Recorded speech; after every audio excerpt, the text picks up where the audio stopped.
NEET छात्रा कांड में छात्रा के परिवार को फिर से मिली धमकी तो पप्पू यादव ने फिर से खोल दिए कई राज। सीबीआई टीम के सामने रख दिए जांच के कई अहम बिंदु। दोस्तों नमस्कार, मैं हूं आपका दोस्त एसके चौधरी। आखिर नीट छात्रा कांड में सीबीआई की एंट्री हो गई और तमाम पहलुओं की जांच सीबीआई अपने स्तर से कर रही है। लेकिन इसी बीच परिवार के ऊपर धमकियां ही धमकियां मिल रही। एक बार फिर से परिवार को धमकी भरा पत्र मिला है, जिसको लेकर पप्पू यादव ने एक बार फिर से लाइव आकर बड़े ही कई प्रकार के राज खोल कर रख दिए हैं। साथ ही साथ दोस्तों, उन्होंने कई ऐसे जांच के बिंदु बताए हैं जिसके आधार पर अगर सीबीआई की टीम जांच करती है तो इस पूरे मामले का पर्दाफाश हो जाएगा। आइए दोस्तों, आज के इस वीडियो में हम चर्चा करते हैं कि आखिर नीट छात्रा कांड को लेकर पप्पू यादव की ओर से जो मोर्चा संभाला गया है उसका क्या परिणाम आएगा, और साथ ही साथ इससे संबंधित जो खबरें चल रही उसकी हकीकत क्या है। लेकिन दोस्तों, इससे पहले मैं आपसे गुजारिश करूंगा, अगर आपने अभी तक हमारे इस चैनल शौर्या हिंदी न्यूज़ को सब्सक्राइब नहीं किए होंगे तो कृपया अभी सब्सक्राइब कर लेंगे। दोस्तों, नीट छात्रा कांड से संबंधित खबरों के बीच सबसे बड़ी खबर जो तूल पकड़ ली बीते कल। दरअसल दोस्तों, मोबाइल जब्ती का वो मामला, सीबीआई की टीम ने उस छात्रा के भाई के उस मोबाइल को जब्त कर लिया। लेकिन इसी बीच खबरें ये प्रारंभ कर दी गई कि छात्रा के भाई को सीबीआई की टीम ने गिरफ्तार किया है, उनसे गहन पूछताछ की जा रही है। लेकिन हकीकत ये नहीं थी दोस्तों। दरअसल कह दिया जाए तो छात्रा के भाई आज भी घर पर है और छात्रा के भाई के साथ किसी भी प्रकार की गिरफ्तारी नहीं हुई है। दरअसल कह दिया जाए सच में तो जो खबरें चलाया करती है गोदी मीडिया, उसके अनुसार यही स्पष्ट होता है कि इस कांड में परिवार की ही संलिप्तता है। लेकिन हकीकत ये नहीं है दोस्तों, हकीकत कुछ और ही है। पप्पू यादव लगातार ही पर्दाफाश कर रहे हैं और उससे यही स्पष्ट होता है कि इसे अगर परत दर परत जांच किया जाए तो बहुत ही जल्द इसका उद्भेदन हो जाएगा। दोस्तों, हम आपको बता देना चाहेंगे कि ज्यों ही छात्रा के भाई के उस मोबाइल को जब्त किया गया, ये खबरें चलनी शुरू हो गई कि छात्रा के हत्या की तमाम घटनाएं संभवतः उसके भाई के मोबाइल में ही कैद है, उसका रहस्य उसी मोबाइल में कैद है, तभी तो जब्ती की गई है। लेकिन हकीकत ये नहीं है दोस्तों। हकीकत ये है कि एसआईटी टीम के द्वारा जिन जिन बिंदुओं पर जांच और छानबीन की गई थी, उन तमाम बिंदुओं पर जांच और परख सीबीआई की टीम के द्वारा भी किया जा रहा है। उस छात्रा के मोबाइल की भी जांच एसआईटी टीम के द्वारा किया गया था, जिसकी जांच एक बार फिर से सीबीआई टीम के द्वारा भी किया जा रहा है और मोबाइल को लिया गया है। इसकी हकीकत बस यहीं तक है। लेकिन आइए, जब छात्रा के भाई के मोबाइल में इन तमाम बिंदुओं का रहस्य है तो आखिर धमकियां भरा पत्र क्यों भेजे जा रहे हैं छात्रा के परिजनों के घर। दरअसल दोस्तों, दूसरी बार धमकी भरा पत्र देखने को मिला है। इससे पहले देखेंगे तो 14 फरवरी 2026 को छात्रा के किचन में, उस परिवार के किचन में एक पत्र पाया गया था, जिसमें लिख दिया गया था कि ज़्यादा तेज मत बनो, पकड़े जाओगे, उठा लिए जाओगे और मार दिए जाओगे। उसकी शिकायत भी पुलिस प्रशासन से की गई। उस वक्त तो छात्रा के परिवार यानी छात्रा के माता पिता की सुरक्षा में कांस्टेबल और चौकीदार रखे गए थे। लेकिन उसके बाद कांस्टेबल को हटा दिया गया, सिर्फ व सिर्फ परिवार की सुरक्षा में चौकीदार की तैनाती कर दी गई है, जिसका नतीजा है कि संभवतः अपराधियों को यह पता लग गया कि अब चौकीदार कर ही क्या सकता, और नतीजतन 17 फरवरी 2026 को एक बार फिर से छात्रा के कमरे में खिड़की के बाहर से एक खत भेज दिया गया। इसमें लिख दिया गया, अभी तो बेटी गई है, अब बेटा भी मारा जाएगा 2 दिनों में।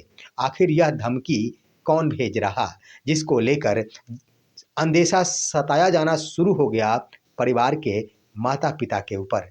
संभवतः दोस्तों, किसे आखिर इस बात की डर नहीं होगी कि इस बड़े पैमाने के बड़े घटना का इसका परिणाम क्या होगा। इसका बदला अपराधियों द्वारा परिवार के सदस्यों से भी तो लिया जा सकता, इसकी अंदेशा सतानी शुरू हो गई। लेकिन इसी बीच दोस्तों, छात्रा के माता पिता ने गुहार लगाते हुए पुलिस प्रशासन और सीबीआई से मांग की है कि हमारी सुरक्षा बढ़ाई जाए। इसको लेकर देर शाम ही निर्दलीय सांसद पप्पू यादव के द्वारा मोर्चा खोल दिया गया। एक बार फिर से उन्होंने बड़ा पर्दाफाश किया है। उससे पहले आइए दोस्तों, एक दिन पहले ही पप्पू यादव ने बिहार में लड़कियों की सप्लाई में शामिल 2 व्यक्तियों का खुलासा किया था।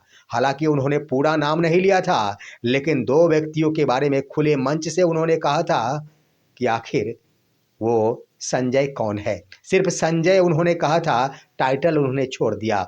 और दूसरे व्यक्ति का नाम उन्होंने लिया था, जिसका नाम उन्हें छोड़ दिया और टाइटल बताया, गुप्ता आखिर कौन है। यानी इशारों इशारों में ही उन्होंने 2 संकेत दिए थे। लेकिन आइए, बीते दिन उन्होंने जो खुलासे किए हैं, और उस खुलासे ने बिल्कुल स्पष्ट कर दिया है कि अगर सीबीआई की टीम पप्पू यादव के द्वारा दिए गए उन तमाम बिंदुओं के आधार पर जांच करती है, तो यह मामला तुरंत ही पर्दे के बाहर आ जाएगा। दरअसल दोस्तों, पप्पू यादव के स्तर से कुछ सुझाव प्रस्तुत किए गए हैं, और उन्होंने सबसे पहली बात कही है कि सीबीआई अपने एंगल से जिस भी तरह जांच करना चाहती है करते रहे, इसमें कोई दिक्कत किसी को भी नहीं है। लेकिन उन्होंने कही कि ज़्यादा दिनों तक यह मामला खींचने की ज़रूरत नहीं है। उन्होंने बता दी कि इस मामले को तुरंत ही रफा-दफा किया जा सकता और दूध का दूध और पानी का पानी सामने लाकर रखा जा सकता है, बशर्ते 2 से 3 काम सीबीआई की टीम करे। उनका कहना क्या था दोस्तों? उनका कहना ये था कि सबसे पहले उस छात्रा को जिन 2 हॉस्पिटलों में भर्ती कराया गया था, वहाँ के स्टाफों का डीएनए टेस्ट कराया जाए। अब आइए दोस्तों, उन 2 हॉस्पिटलों के बारे में जानते हैं। इससे पहले जानिए कि छात्रा 3 हॉस्पिटल गई थी और अंतिम तीसरे हॉस्पिटल में उनकी मौत हो गई थी। सबसे पहले जान लीजिए दोस्तों कि छात्रा को निकट के ही शंभू गर्ल्स हॉस्टल के निकट ही सहज नर्सिंग होम में भर्ती कराया गया था, और तुरंत बाद ही प्रभात मेमोरियल हॉस्पिटल में उसे रेफर कर दिया गया था। वहां जाने के बाद 3 दिनों तक उसका इलाज चला था। छात्रा का इलाज उस प्रभात मेमोरियल हॉस्पिटल में 3 दिनों तक चला था। दोस्तों, इलाज के दरमियान ही हालत संभवतः बिगड़ गई। नतीजा ये हुआ कि उन्हें तीसरी बार सहजा हॉस्पिटल रेफर कर दिया गया और उस छात्रा की मौत उस सहजा हॉस्पिटल में हो गई। अब पप्पू यादव के स्तर से यही बातें कही गई कि प्रथम 2 हॉस्पिटल के स्टाफों का डीएनए टेस्ट कराया जाना चाहिए। सबसे बड़ी डिमांड और सबसे बड़ी पेशकश, सबसे बड़ा सुझाव उन्होंने दिया।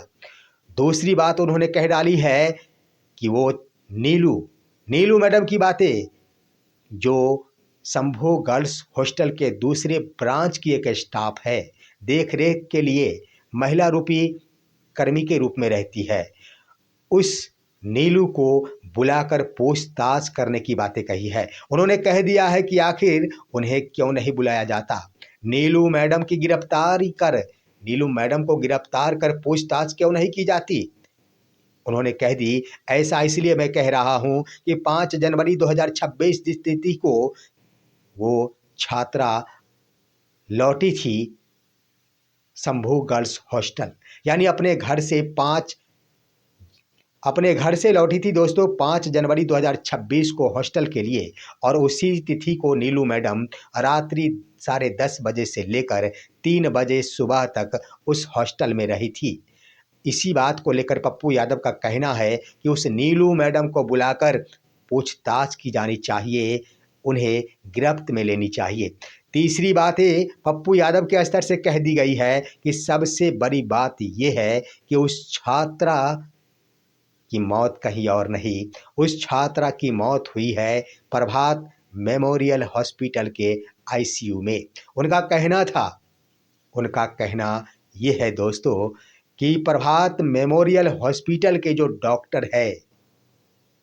डॉक्टर आखिर उस आईसीयू में ले जाकर कौन सी दवा दी, इसकी परख होनी चाहिए। यानी प्रभात मेमोरियल हॉस्पिटल के लिए पप्पू यादव की ओर से यह सुझाव की पेशकश की गई है कि उस डॉक्टर ने आईसीयू में ले जाकर उस छात्रा को कौन सी दवा दी, उसका सीसीटीवी फुटेज के आधार पर जांच की जानी चाहिए। अब सवाल बहुत गहरा गया है दोस्तों। सवाल गहरा गया है। उन्होंने स्पष्ट रूप से कह डाली है कि प्रभात मेमोरियल हॉस्पिटल के आईसीयू में ही उस छात्रा को मौत के अंतिम पायदान तक ले जाया गया, जिसकी सीसीटीवी फुटेज के आधार पर परख की जा सकती है कि कौन सी दवा देकर उन्हें आखिर जिंदगी से दूर भगा देने की कोशिश की गई। उसके बाद उन्होंने तीसरी बड़ी बात तो हो गई, चौथी बड़ी बात कही है पोस्टमार्टम के मुद्दे पर। उन्होंने कह डाली है कि सबसे पहले खुलासा ये होनी चाहिए कि उस छात्रा के साथ रेप हुआ या फिर ना हुआ।